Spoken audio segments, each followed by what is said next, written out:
हरे गोविंद हरे कृष्णा। आप सभी को सफला एकादशी व्रत की हार्दिक शुभकामनाएं। भगवान विष्णु को समर्पित कई व्रत और त्योहार हैं। इन्हीं व्रतों में से एक है पौष मास के कृष्ण पक्ष की सफला एकादशी का व्रत। धार्मिक मान्यताओं के अनुसार इस एकादशी के प्रताप से ही पापाचारी लुंकबो बंधन से मुक्त हुआ था। यह एकादशी खरमास मास में है, इसलिए इस एकादशी पर दान और व्रत का खास महत्व होता है।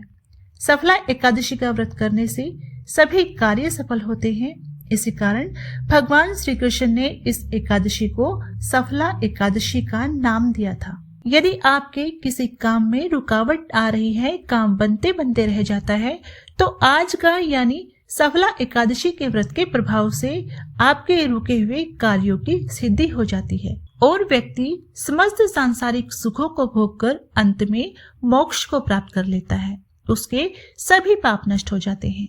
पद्म पुराण में पौष मास के कृष्ण पक्ष की एकादशी के विषय में युधिष्ठिर के पूछने पर भगवान श्री कृष्ण ने कहा था, बड़े बड़े यज्ञों से भी मुझे उतना संतोष नहीं होता जितना सफला एकादशी व्रत के अनुष्ठान से होता है।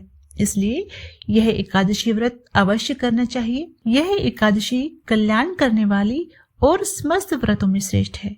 तो आज की इस वीडियो में आप जानेंगे सफला एकादशी का व्रत कब रखा जाएगा, व्रत विधि, पारण महत्व और इसके कुछ जरूरी नियमों के बारे में। एकादशी के दिन और दशमी तिथि को आपको कुछ जरूरी नियमों का पालन भी करना होता है, जैसे कि एकादशी के दिन और रविवार को तुलसी पत्र नहीं तोड़े जाते और तुलसी बिना भगवान श्री हरि पूजा स्वीकार नहीं करते। तो ऐसे में आप तुलसी पत्र एक दिन पहले यानी दशमी तिथि में ही तोड़कर रख लें और एकादशी के दिन इन्हीं तुलसी पत्र से पूजा संपन्न करें। एकादशी के दिन चावल का प्रयोग निषेध माना जाता है। चावल किसी भी प्रकार का हो, साबूदाने का चावल हो या अन्य किसी भी प्रकार के चावल का प्रयोग इस दिन नहीं किया जाता। तामसिक वस्तुओं का और महिलाओं को सरसे स्नान इस दिन नहीं करना चाहिए। साल 2024 में इस बार सफला एकादशी का व्रत 7 जनवरी दिन रविवार को पड़ेगा। इस दिन घर में किसी को भी किसी प्रकार का जुआ, अंडा, मांस, मछली, शराब, नशा या बासी भोजन का सेवन इस दिन नहीं करना चाहिए। नाखून, बाल इत्यादि भी इस दिन नहीं काटे जाते। एकादशी तिथि प्रारंभ होगी 7 जनवरी दिन रविवार को सुबह 12:42 से और समाप्त होगी 8 जनवरी दिन सोमवार को सुबह 12:40 पर। इस तरह एकादशी तिथि को लेकर इस बार कोई संशय नहीं है। उदय तिथि के अनुसार इस बार एकादशी का व्रत 7 जनवरी को ही रखा जाएगा। इस दिन स्वार्थ सिद्धि योग का भी निर्माण होगा। स्वार्थ सिद्धि योग सुबह 7:15 से रात 10:03 तक रहेगा। ऐसे में आपको सफला एकादशी व्रत की पूजा स्वार्थ सिद्धि योग में करनी चाहिए। इस योग में किए गए कार्य जल्द ही सफल सिद्ध हो जाते हैं। द्वादशी तिथि शुरू होगी 8 जनवरी दिन सोमवार को सुबह 12:47 से और समाप्त होगी 8 जनवरी सुबह 11:58 पर। इस दिन मन और विचार को शुद्ध रखना चाहिए। इस दिन ना किसी की बुराई करनी चाहिए और ना ही सुननी चाहिए। अपने से बड़ों का अपमान ना करें, क्रोध ना करें, इससे भगवान विष्णु आपसे नाराज हो जाते हैं। हरिवासर के समय में पारण करने से बचना चाहिए। पारण के लिए शुभ मुहूर्त होगा 8 जनवरी दिन सोमवार को सुबह 7:15 से 9:20 तक आप पारण कर सकते हैं।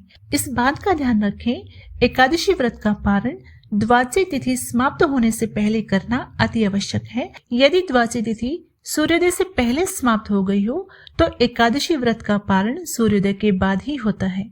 द्वादशी तिथि में पारण न करना पाप करने के समान होता है। इस व्रत का पारण करने से पहले ब्राह्मण या किसी जरूरतमंद को दान दक्षिणा देकर ही भोजन करना चाहिए। शास्त्रों के अनुसार गौ माता की पूजा आज के दिन करनी चाहिए। एकादशी और द्वादशी ये 2 दिन होते हैं जिनमें आप गौ माता की पूजा से भगवान श्री हरि को प्रसन्न कर सकते हैं। मान्यता है गाय माता की पूजा से आपको कोटि यानी करोड़ों देवी देवताओं की पूजा का फल प्राप्त होता है और विशेषकर खरमस मास के महीने में गौ माता को नहीं भूलना चाहिए। द्वादशी तिथि को पीली खिचड़ी से व्रत पारण पुण्यदायी माना गया है। द्वापर युग में संत महासंत पीले रंग के चावल या खिचड़ी खाकर एकादशी व्रत का पालन करते थे।